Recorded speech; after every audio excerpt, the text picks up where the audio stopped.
my goodness, I cannot see. There's too much illumination from the brilliance of Special Prosecutor Hank Brennan.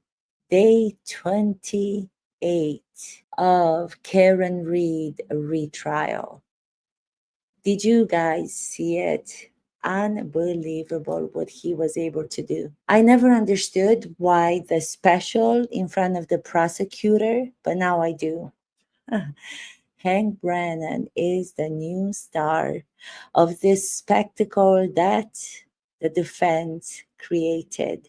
They wanted to create a spectacle. They wanted to play to an audience in the world. They never thought that Hank Brennan was going to come on board and he was going to strategically play them at their own game. No matter what happened at the end of the trial, no matter who the jurors believe and who the jurors don't believe, is there reasonable doubt? Are they to believe the more clear storyline of the prosecution? No matter what happens, it's going to be in the hands of the jurors no matter what. But we will never look back to say John O'Keefe, his family, and his loved ones did not have someone on their side who fought with everything for the truth of this case. It was, I cannot tell you, I hope you have seen it, but my God, what he was able to do with the witness from AAAARCCA called by the defense, how he twisted everything around. And I don't mean twisted in a nefarious, malicious way. Those words are so liked by Alan Jackson. He uses them all the time. He catches the witnesses from the state and he pounces on those as if to show to the jurors there is something nefarious, there is something malicious going on. There is nothing. Look at this case. Look at the Commonwealth's case. The Commonwealth, common sense, rational. All of the pieces fit. They fit in a realistic, rational way. The defense, Alan Jackson, came from Hollywood. He thought, because of the first trial, that his farcical, fictional defense is going to work this time around. It did the first time around because he did not have Hank Brennan. He had Mr. Lally. I forget his first name, so I'm not going to attempt to pronounce it. Oh my goodness. In today's day 28, Hank Brennan brought it home. I am so curious to watch all of the shows this evening to see how all of the Karen Reed supporters are going to be able to twist this around. To have Dr. Wolfe from AAAARCCA, which was their star witness, then to have Hank Brennan cross-examine the same witness and use his data, use his material to pinpoint all of the missing pieces from the Commonwealth case. I mean, this guy was more of a witness for the Commonwealth than he was for the defense team and for Karen Reed. And I know that Karen Reed is fighting for her life, but there's also John O'Keefe who doesn't have a life. So I understand those people who say that all of her behavior in the courtroom, all of her behavior when doing interviews and documentaries is allowed because she's fighting for her life. It's okay that she doesn't have a moment of crying when pictures of John O'Keefe's body are being shown. It's okay that she doesn't respect the family of John O'Keefe. It's okay. It's okay. She's fighting for her life. Well, she's fighting for her life due to something that she allegedly has done. This was brilliant. I cannot tell you how brilliant he was. And by the way, can I ask those Karen Reed supporters, you know how you were commenting and complaining about the fact that Dr. Welcher, the Commonwealth witness, the engineer who showed moment by moment, detail by detail, exactly how Officer John O'Keefe was hit by Karen Reed's SUV. Do you know how you were saying, how dare he does all of these tests, dresses himself up with the same clothing of Mr. John O'Keefe? How dare he? That was a brilliant move on his part. Then what they do, they complain about it, but now it's their witness, the guy that they brought today from AAAARCCA. What do you think he did? They dressed the dummy that they used with the same clothing, with similar clothing of John O'Keefe. So they're complaining on one side that they shouldn't have done that when it comes to the Commonwealth, but when it comes to their defense, they do the same thing. Only they didn't do it as accurately as Dr. Welcher did it for the Commonwealth. I think Hank Brennan is actually surprised by how his cross examination went. I think that he's such a smart, in the moment, spontaneous professional that he was able to, after watching Ellen Jackson on direct with this witness from AARCCA, he was able to, in the moment, think exactly of how to use the same videos, the same tests, and put them in the spotlight. Ugh, I can't even speak. And put them in the spotlight to prove his case, the case against Karen Reed. One of the most shocking and surprising moments came when, in one of the videos that was produced by Dr. Wolfe from AARCCA, Hank Brennan played again, and you could see the dummy being hit by the SUV, another SUV that they use for the testing. And when the body of the dummy, the crash dummy, I forget his name, Randy, I believe he called the dummy, when he was hit by the SUV that they use for the testing, the body not only turned around in a pirouette, which again, the defense was laughing at it in the first trial when the Commonwealth said that that's what could have happened. They were laughing at that. But now we showed exactly that. The dummy, after being struck, turned around, pirouetting.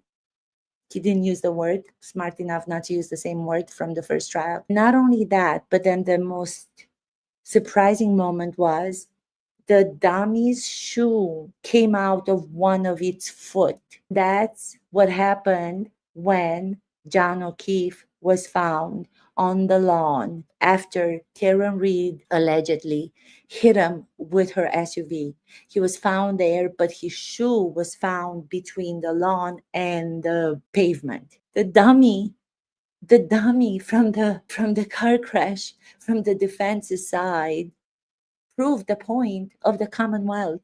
I mean, how are Karen Reed supporters going to spin this? What are they going to say now? How are they going to find a reason to say that Hank Brennan has no idea what he's doing? Because I've said it all along. It doesn't matter what side we're on. We can all have different opinions, but we can still be civil to one another.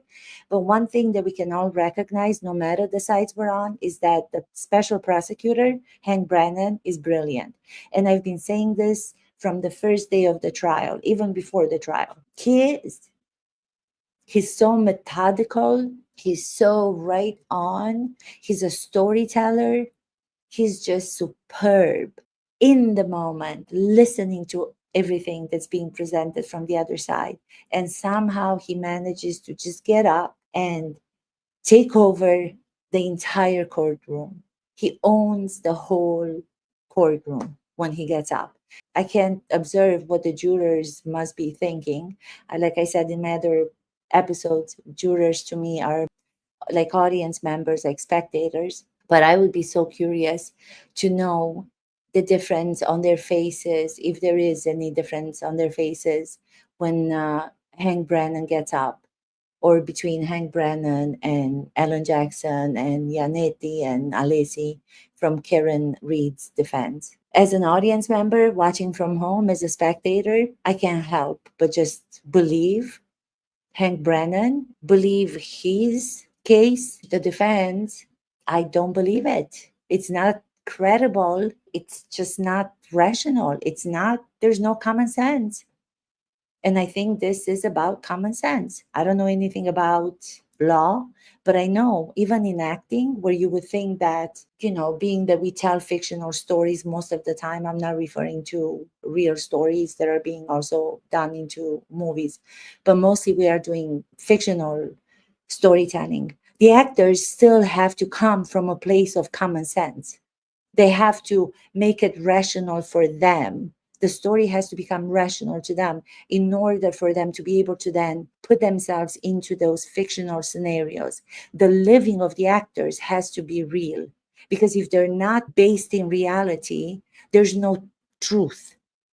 Truth is not there without the common sense, without the real understanding of the story. The story can be fictional, but the events the actors are playing, their senses are being applied to those events that they must portray. So they are living those moments in the fictional story. That's why I watch so many trials and I'm so fascinated by true crime. My husband thinks that I am a little bit, but because it tells you so much, it teaches us so much about human behavior. It teaches us about psychology transformed into behavior, which is what acting is about. That's what we try to do as actors, as an acting teacher. That's what I try to do with the actors I work with my students. We try to come to understand the common sense behind the words of the text. The text is not sufficient to just go through and act it out. Great actors live truthfully. Mediocre actors pretend. So great actors don't even act. Mediocre actors act. Great actors believe themselves. In order for them to do that, I keep repeating, they must come to a rational understanding, a common sense understanding. How do they do that?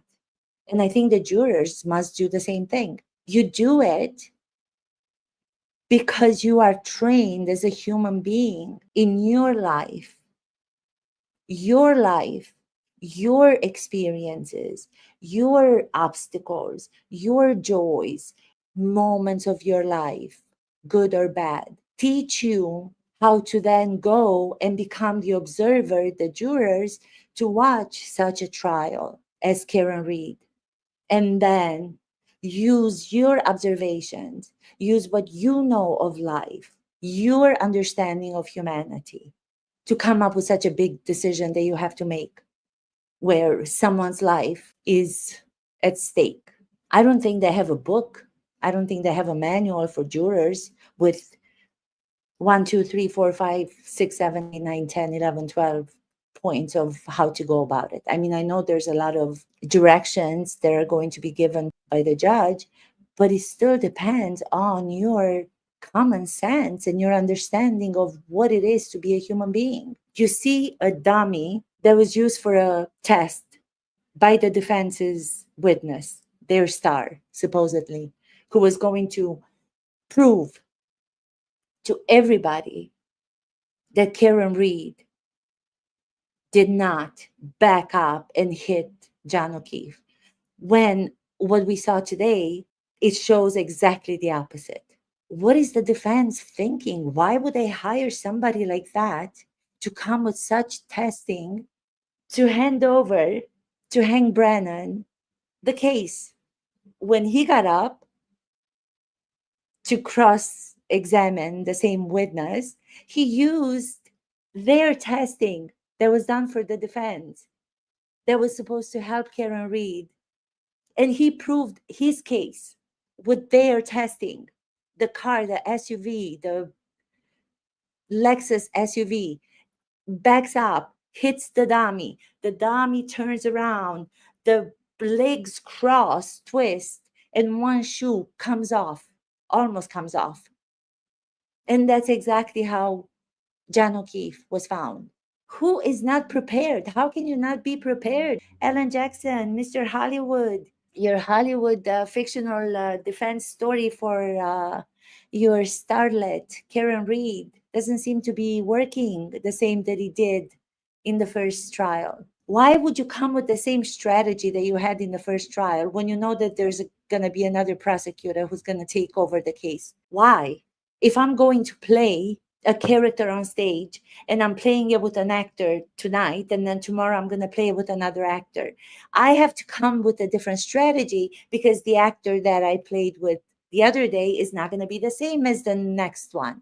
So we have to pay attention to what's happening to each actor, to each human in front of us. Use our skills of observational skills. I don't speak English. Okay, so yeah, I don't speak English. I speak Romanian. I don't even speak Romanian that amazingly, but I cannot hold back because this is so much like a spectacle because they wanted it to be a spectacle.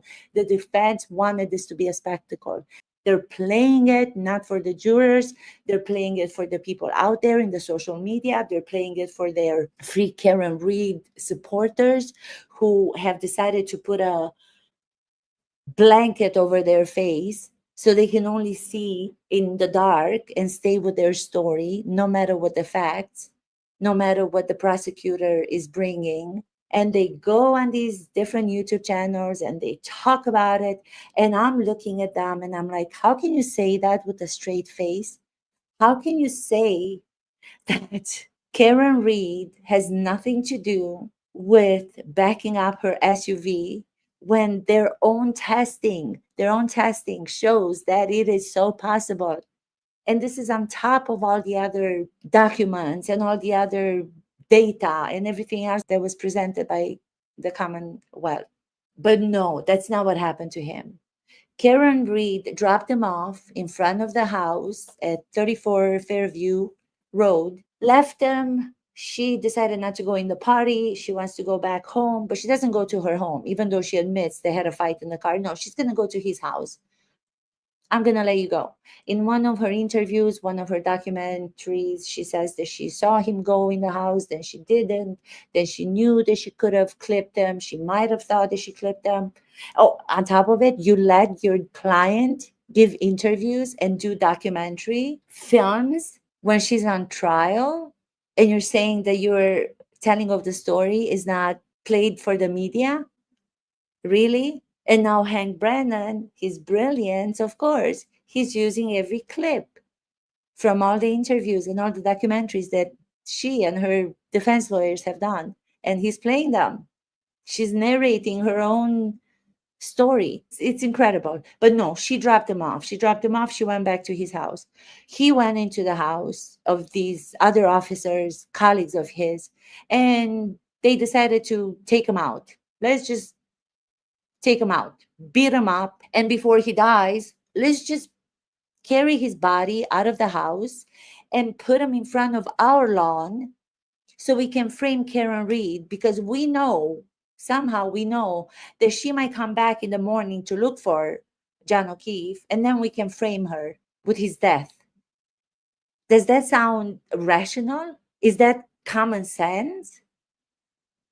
No, it's not. Oh my goodness, I have people. I don't even know if I'm being filmed. You guys can see me? Hello, TC Brown.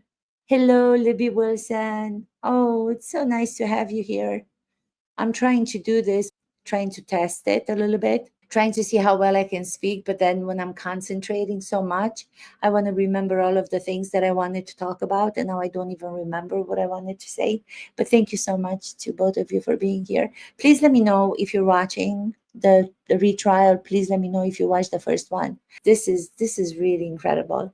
I mean, this is really incredible. What was another sensational thing? Oh, and then the clothing, that's where I started speaking about the defense, talking again, giving interviews. Karen Reed is always, she likes to talk to the media when she comes out of court.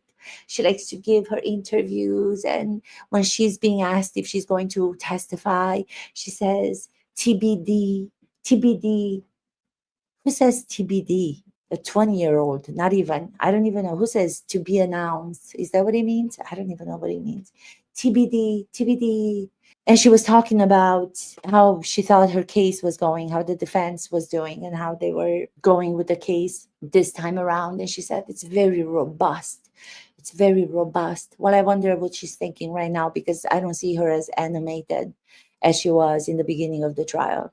I don't see her as confident. So I don't know how she's gonna have to figure out in her head some justification to say that Hank Brennan today did not do as well as I'm telling everybody that he did. He was brilliant. He was brilliant. Thank you so much, Libby. I'm doing good. I'm doing so. I'm so hot because I don't have a microphone to use. I have it, but I don't know how to install it. So, because I don't have the microphone and the air conditioning is off, so I don't make the noise. So, I'm dealing with like all these outside things on top of the fact that I wanted to talk about so many things and now I don't remember. And I also wanted to share some of the moments from today's day 28, which I thought just changed the whole case for the Commonwealth for Hank Brennan, and I don't know how to share the screen yet. I was able to do it, and now today I wasn't able to do it, so I don't know. Thank you for supporting me. That's really so kind of you. Kindness. We can get angry, we can get very loud, and we can be animated when we talk our opinions about a case such as this because we're watching humans. We can recognize ourselves in so many of the moments. I hope I never can recognize myself in what any of them are going through because it must be horrific, especially for the parents of Officer John O'Keefe and his loved ones. And even for Karen Reed, I'm sure this is not something that she wanted to do because I don't think she intentionally wanted to back up her car and take out John O'Keefe. I don't think she did it intentionally. I think she was very, very upset with him. I think she was very manipulative due to all of the things that have been presented in the case. She got angry. She didn't want to go into the house to the party that she was supposed to go to at this officer's house because she knew that one of the officers at a higher rank than her boyfriend was there. And she had contacted him through texting, and they even had a kiss. So now that she knew he was there, I don't think that she felt comfortable going in the house with John O'Keefe, who I'm sure did not know about the relationship, the cheating, that she was cheating on him emotionally by texting this other guy and kissing him one time. So she says she doesn't want to go. And there were so many other things. I mean, you can talk about it forever and ever. The reason why I wanted to learn how to share this is because it would be so much more easy for me to just go through all of the moments that they're talking about because now I don't remember what else I was going to say about it. But yeah, thank you so much. I just wanted to come on and see if I can do a live stream, and it seems like I'm doing one. Thank you, Libby Wilson, and thank you, TC Brown. I appreciate your support. Please let me know what you think if you are watching this or not. Thank you so much. Bye.